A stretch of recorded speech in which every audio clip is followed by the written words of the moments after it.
নমস্কার বন্ধুরা, অ্যাস্ট্রোসেজে আপনাদের সবাইকে স্বাগত জানাই।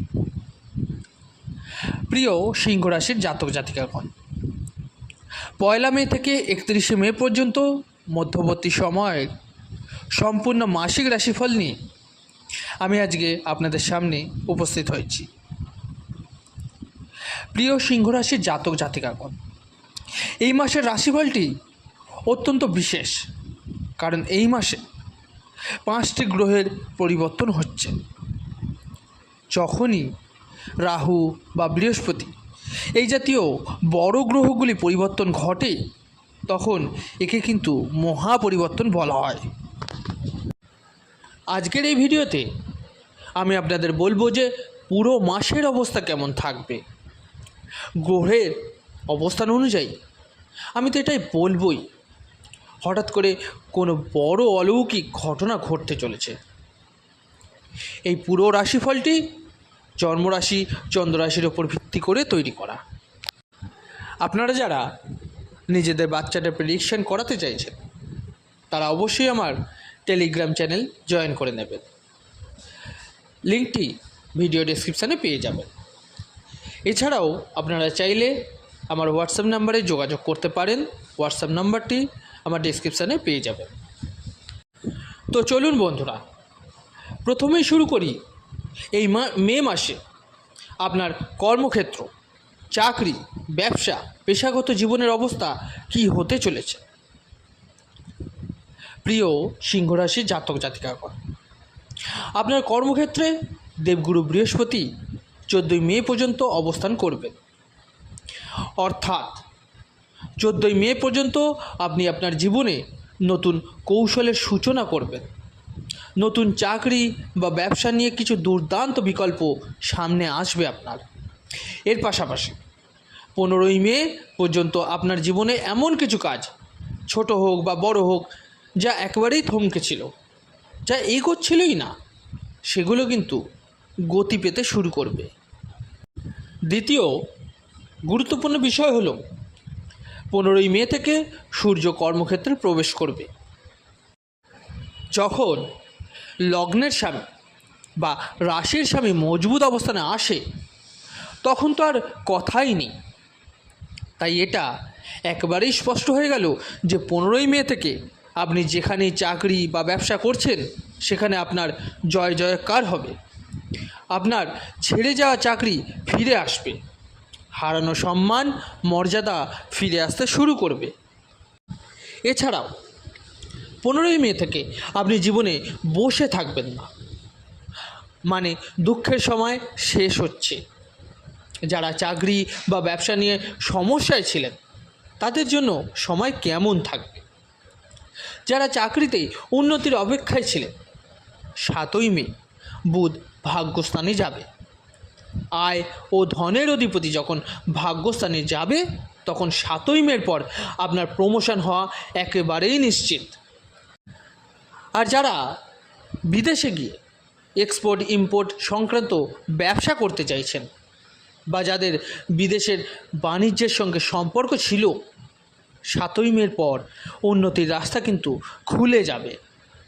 24 মের পর তো আরও দুর্দান্ত উন্নতির দরজা খুলে যাবে, যখন কর্মক্ষেত্রে বুধ প্রবেশ করবে। যারা লটারি, সাট্টা, শেয়ার মার্কেট নিয়ে খুব সমস্যায় ছিল, ভয় পাবেন না। 14 মে থেকে পঞ্চম ভাবকে বৃহস্পতি দর্শন করবে। তাই লটারি, সাট্টা, শেয়ার মার্কেট থেকেও লাভ কিন্তু মিলবে। যারা চাকরির ইন্টারভিউ দিচ্ছিলেন, কিন্তু পছন্দ মতো সিলেকশন হচ্ছিল না, তাদের জীবনে 14 মে অর্থাৎ 15 মে থেকে পরিবর্তন কিন্তু শুরু হবে। যারা এই মাসে বিদেশ ভ্রমণের কথা ভাবছেন, তাদের জন্য সময় কেমন, খুব স্পষ্টভাবেই বলি, 7 মে থেকে আয়ের অধিপতি ভাগ্যস্থানে থাকবে। তাই 7 মে থেকে বিদেশ ভ্রমণ একেবারেই নিশ্চিত। বিশেষ করে যারা বিদেশে যাওয়া নিয়ে পাসপোর্ট, ভিসা, আর্থিক সমস্যার মধ্যে ছিলেন, এক অলৌকিক পরিবর্তন হবে 7 মে থেকে। বিদেশে যাওয়ার যেন সাধারণ ব্যাপার হয়ে দাঁড়াবে আপনার জন্য। এই সংক্রান্ত সমস্ত সমস্যাও কিন্তু দূর হয়ে যাবে আপনার। এই মাসে আয়ের অবস্থা কেমন থাকবে চলুন জেনে নেওয়া যাক। বন্ধুরা, ভগবানের ঘরে দেরি আছে, অন্ধকার নয় কিন্তু। আপনার আয় ও ধনের অধিপতি বুধ 100%, 7ই মে পর্যন্ত নিচের অবস্থানে আছে। এটা একেবারেই নিশ্চিত। 7ই মে বুধ ভাগ্যভাবের ওপর গমন করবে। যেই না আয় ও ধনের অধিপতি ভাগ্যস্থানে যাবে, 7ই মে থেকে চারিদিক থেকে অর্থ লাভের যোগ অচিরেই কিন্তু শুরু হয়ে যাবে আপনার। অনেক ধরনের আয়ের উৎস তৈরি হয়ে যাবে। এর পাশাপাশি 14ই মে থেকে বৃহস্পতি আয়ভাবের ওপর গমন করবে, ফলে চারিদিক থেকে অর্থপ্রাপ্তির যোগ তৈরি হয়ে যাবে আপনার জন্য। এই মাসে সম্পদের কোনো ঘাটতি নেই। আপনি ধন সম্পদকে কীভাবে বিনিয়োগ করবেন সেটাই মূল বিষয়, কারণ মঙ্গল দ্বাদশ ভাবের ওপর নিচের অবস্থানে আছে। তাই এই মাসে আপনাকে আপনার অর্থ, স্ক্যাম, প্রতারণা ইত্যাদির সঙ্গে জড়িয়ে পড়া থেকে কিন্তু সাবধান থাকতে হবে। আপনার শখের জিনিসে টাকা খরচ, পারিবারিক খরচ অথবা দয়া করে কাউকে দান করার মতো কাজে খরচের ওপর নিয়ন্ত্রণ কিন্তু রাখতে হবে। দেখবেন যেই না আপনার জীবনে এই নিয়ন্ত্রণ আসবে, অর্থ তো আসছে, আমি কেবল খরচ থামাতে বলছি। এবার বলি, এই মাসে আপনার দাম্পত্য জীবন কেমন থাকবে। সময় বদলে গেলে সব কিছু বদলে যায়, নিশ্চিতভাবে বলা যায়। প্রায় 1.5 বছর ধরে আপনার দাম্পত্য জীবনে খিটিমিটি, মতভেদ, অশান্তি ছিল। যদিও সত্যি কথা বলতে অনেকগুলো সমস্যা এই 1.5 বছর নয়, প্রায় 5 বছর ধরেই চলছিল। কিন্তু গত 1.5 বছরে সম্পর্ক চরমভাবে খারাপ পর্যায়ে পৌঁছেছে। যেই না বৃহস্পতি 14ই মে আয়ভাবের ওপর গমন করবে, আপনার দাম্পত্য জীবনে উন্নতি আসবে। আপনার লাভ লাইফের অবস্থাও ভালো হয়ে যাবে। যদি লাভ লাইফে আপনি ম্যারেজ করতে চাইছেন, তার যোগও তৈরি হবে। জীবনসাথীর কাছ থেকে সমর্থন আসবে। যে বিচ্ছেদ, মতভেদ বা শ্বশুরবাড়ি নিয়ে একেবারেই খারাপ অবস্থা তৈরি হয়েছিল, তাতেও কিন্তু উন্নতি হতে দেখা যাবে। তাই বলছি, আপনি একটু ধৈর্য ধরুন। অনেক সময় এমনও হয় যে মানুষের কাছে অর্থ না থাকলেও সম্মানও মেলে না। 14ই মের পর অর্থ এমনভাবে আপনার কাছে আসবে যে স্ত্রী বা স্বামী তো অনেক দূরের কথা, পুরো দুনিয়াই যেন চুম্বকের মতো আপনার দিকে আকৃষ্ট হতে শুরু করবে। এটা কিন্তু মনে রাখবেন। এবার বলি, এই মাসে জমি, বাড়ি, গাড়ি, সম্পত্তির অবস্থা কেমন থাকবে। দেখুন, 14ই মে পর্যন্ত কনস্ট্রাকশন বা কোনো বাড়ি ইত্যাদি ভাড়া না লাগলে 100% ভাড়া লাগতে দেখা যাবে।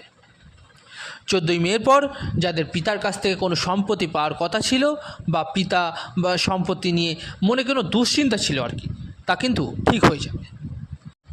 এই মাসে আপনি মাতা পিতার পূর্ণ সমর্থন পাবেন।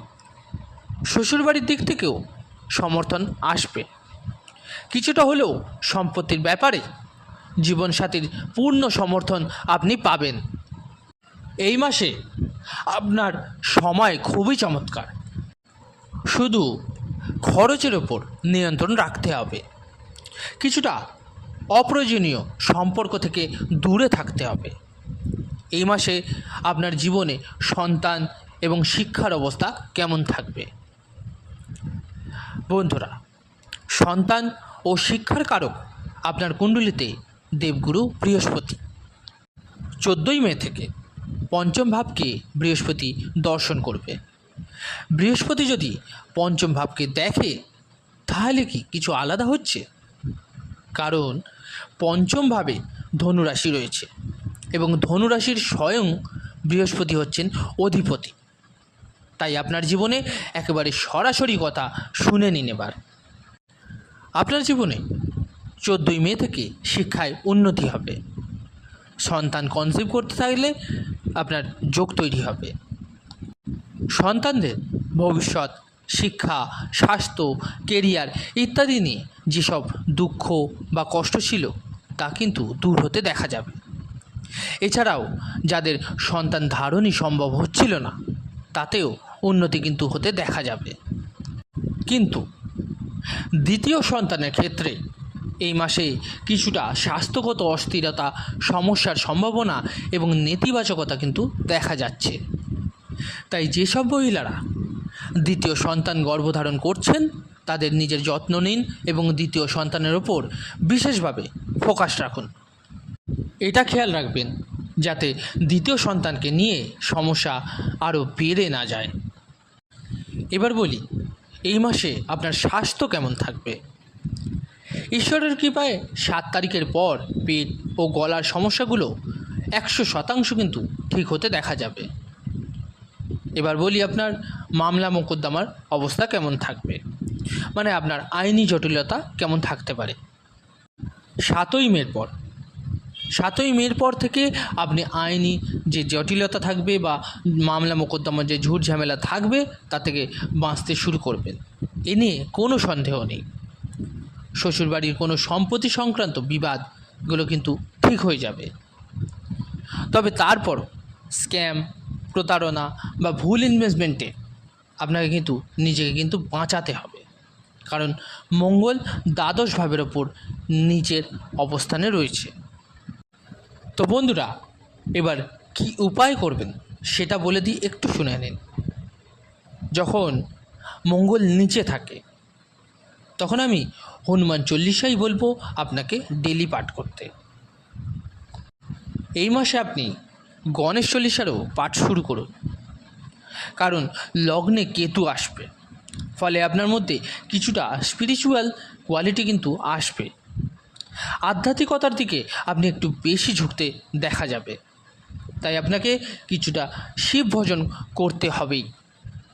বন্ধুরা, শুধু নিজের কর্মের ওপর বিশ্বাস রাখুন, একটু পরিশ্রম করুন, তাহলেই সব কিছু কিন্তু ভালোই হবে।